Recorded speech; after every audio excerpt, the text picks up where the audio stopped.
football is also the priority, as it is for John Herdman, and that's where we're going to take this conversation next. The Canadian men's national team, days away from the roster being unveiled. We had the pre-sales succeed really well. Shout out to the Voyageurs for selling out their supporter section as well. Oliver, which bubble player needs to show you a little something in the lead up to this roster announcement and this window to really show John Herdman that they belong in the team? I'm going to go with Daniil Henry. I think Daniil Henry's stock has probably dipped a little bit over the past few months. He got injured in that game against Mexico, which was obviously a big night, or going to be a big night for him, I think. Then he leaves his club in Korea as a free agent for a while. Not sure where he's going to land, if he's going to be playing regular football. And I expected him to play in Hamilton against the US, and he didn't. And Vittoria played back-to-back, which I thought was kind of telling at that point as well. So I think his stock has maybe dipped a little bit, but I'm going to buy low on it because I think it might be on the way back up. He's ended up landing in a really good spot at LAFC, got a start at the weekends, kept a clean sheet. That could be a really nice move for him and home for him. And we're going into a 3-game window again, where I think he'll see at least one start and get an opportunity to turn in the kind of performance that he's probably needed for a little while to further cement his place in this squad. So I think Canada would want to have Daniil Henry in the squad because he is so good in the room and such an important part of their culture. But you need to be able to be trusted to go into a World Cup game if you're part of that 23 or however big the squad is, right? And you can't just bring someone in because he's a good guy and he's well-liked in the dressing room. So I think he's still got a little bit to prove. But I'm hopeful he'll do so because I think he's in a good place with his club football now. Alex, who gets your vote? For me, I'm going to go with the Vancouver man, Lucas Cavallini, just because I was looking through the depth chart last night.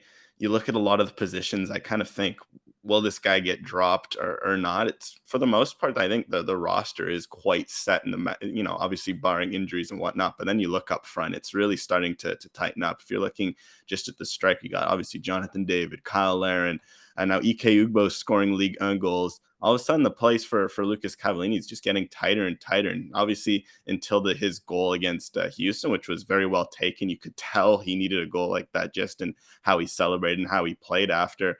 That was his first goal since July 4th. A striker going 9 months without goals is going to weigh on a guy. So he obviously knows the pressure that's on him. And I think he's starting to realize, okay, guys like Ugbo are starting to find his form in John Herdman's eyes. Obviously, John Herdman loves Cavallini because, you can bring something off of the bench when Cavallini's there. He brings this edge to this team that I don't think anyone has, bar maybe Richie Larea. But at the same time, you can't be you can't be bringing a guy who's scoring 1 or 2 MLS goals a season when you're starting to have other options emerge. You're having young strikers around Europe that are, maybe scoring some goals. So I think Cavallini needs to start begging goals in MLS. And then in this next Canada camp, if he gets a chance, if he could sneak a goal or two, I think that would make a huge difference for his hopes. Wheels. I'm not sure if there is any. I honestly think that the squad is what the squad is right now, and he trusts his players and he's not looking to take away unless there's injuries, right? Like if there's players on the bubble that need to either step up or do more, it's kind of the players who are on the fringe of the 23 each and every window, right? Like I'm talking about the Gutierrez or the Broguiards. Like these are the players that, need to kind of maybe do more to cement their places. When a position becomes available, they're going to be top of mind. But other than that, I think that John trusts his players. I think that, even the players that were mentioned, they play significant leadership roles and play and have different value to Herdman in this group. So I don't think that he's anxious whatsoever. John Herdman's anxious whatsoever to go and kind of throw things in the blender and switch things up. I think there's consistency, there's continuity, there's quality, and there's chemistry, which I think is a really good thing that's been established over the course of the last year in World Cup qualifying. I don't think he's going to want to. I don't think he's going to want to throw things in the blender, but you got to be playing, right? Like you can't send a guy into a World Cup finals match if he's not been playing regularly, playing well for his club. Like you're just asking for trouble, in my opinion. So yeah, I thought you were asking about right now. I'd like, between now and November. We are. Long time. Gareth, we know that Ollie doesn't listen to questions very well. He's too busy smashing his face into his microphone to recreate the Cavallini celebration. I enjoyed it. I hope producer Holly had her eyes on it. Wheels on the well, and Ollie just sort of inadvertently brought it up, but this is a question that I think many Canadian soccer supporters have on their mind and are curious what John Herdman's going to do, and that's about Richie Larea, who just hasn't been able to break in, which isn't a 5-alarm problem, by the way, Canadian soccer supporters and in Nottingham Forest yet, but we know how much John appreciates and trusts players in form. I'm not going to go as far as to say, do you think his spot is in jeopardy, but how do you think John balances this Richie Larea situation? It just depends on his fitness. He's going to be training every day at a decent level. Yes, not playing every week. And of course, you prefer him to be playing. But I think Richie's just kind of cemented himself as just like a fixture in this Canada team. And, whereas you could rely on Richie when he's playing every week, when he's really informed to play like 3 games in a 3-game window, he probably can't do that in a window like this. So it maybe changes the way that Herdman uses him. But to suggest that he's on the outside or this affects his standing within the Canadian men's national team, it's nonsense. I just Larea is far too important. He provides the adaptable nature that Herdman likes in this team. Since he's joined this team, they've gone to another level. He's respected. I don't think that that's a problem whatsoever, but yeah, like maybe he plays 1 game in this upcoming window rather than 2, or 2 rather than 3. Ollie, what's more likely to you? Canada qualifying for the World Cup finals officially in their opening match when you are on location, by the way, jealous slightly, or when they come home and play Jamaica? What do you see as the more probable scenario? Costa Rica, because I don't think the US is going to beat Mexico, and a draw does it for Canada down in Costa Rica. So I think they'll do it there. I think they could very well go and win that game. I don't think this Costa Rica team is particularly special. I think they're experienced and solid, and the games are always close that they're in. They're not going to get blown out. But I think this Canada team, even probably without Alphonso Davies, has the talent to beat them. Alex, and one for you as well. It's wild to think that we're debating which date in the window is Canada going to qualify. That's where we are. It still doesn't feel real, and it probably won't until we see them in Qatar. But when you think back to Herdman taking over in 2018 and the squad he had then compared to where they are right now, did you fathom this? Did you imagine that in such short order, this team was not only going to qualify, but qualify convincingly and be a threat on the international stage? I don't think I saw them ever being, or at least not ever, but I didn't see them being where they are now so quick. I think you kind of looked at the blueprint. 2026 was always the goal. You expected Canada to be a competitive team. Wasn't the goal. 2022 is always the goal. Well, 2026 was the main goal. 2022 is kind of there. For who? For you or for the team? Because the team 2022 is always the goal. Well, of course. I mean, every team out there is, if you're looking from everyone from Tajikistan to Canada or trying to qualify for the 2022 World Cup, it's not a question of you can't compare. Hold on, you can't compare Canada to some of these. Like, why couldn't and why wasn't it a realistic proposition when this journey started that Canada couldn't qualify for 2022? I know that 2026 was the lock, but this team firmly believed.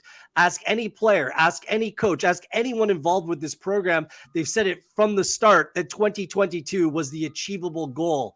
And not just that, they wanted to go on and win this, win and be the best team in CONCACAF. So I think it's a little bit of a fallacy to say that it was all about looking to the future.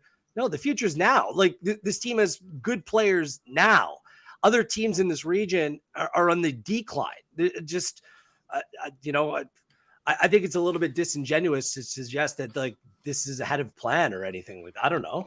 Well, I mean, 2022. I don't know. I'd say I'm looking more from like you just looking at obviously the players, what they believe, what the coach believes. I mean, if John Herdman's sitting there saying I don't believe I can make it in 2022, he wouldn't have a job with the Canada soccer team. So I'm not suggesting that you're wrong in that sense. I'm just saying I looked at that team in 2018. I'm thinking, yeah, it would be great if they can make the 22 World Cup. I'm not sitting here thinking in 4 years they're going to be on top of the World Cup qualifying standings. They're going to be one of the first teams in CONCACAF to qualify. They're going to have gone to the Azteca, gotten points. They've beaten the US, Mexico, Costa Rica. I wasn't sitting here and thinking that. I'm thinking this team has, talent at the time. They've got Alphonso Davies. They've got Jonathan David coming through.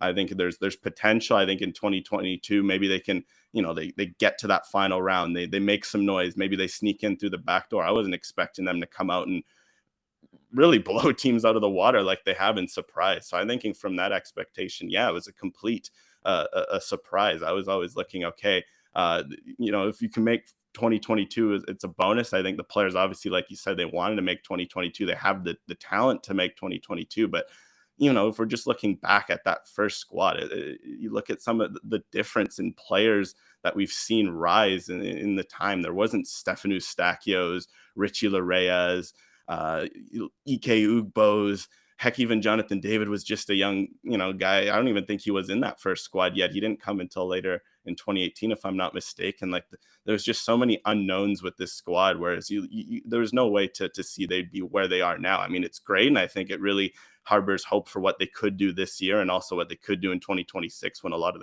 these guys in their primes. But I just find it hard to believe that anyone could see where they are now being as something realistic 4 years ago.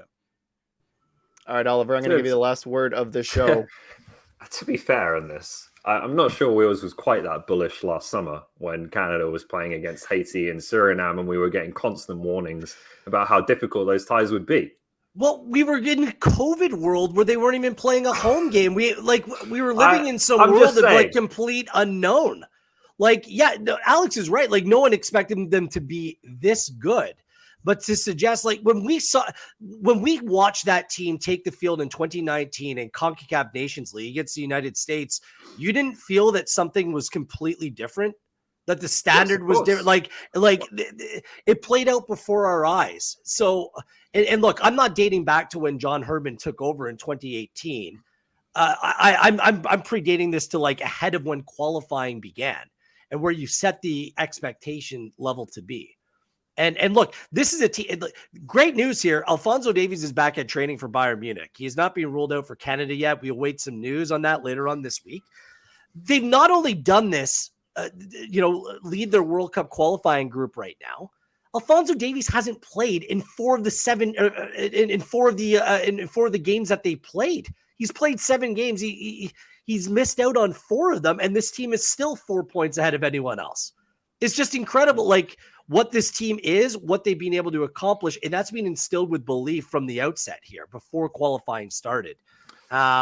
So, yeah, Alex, I didn't mean to crap all over you because, yeah, maybe 2018 when John Herdman takes over and we have no idea what direction this is going to take or how it's going to play out, then, yes, long-term 2026. But I think over the last couple of years, it's fair to say that expectation was that this team should be right in the mix to qualify. Absolutely, no doubt.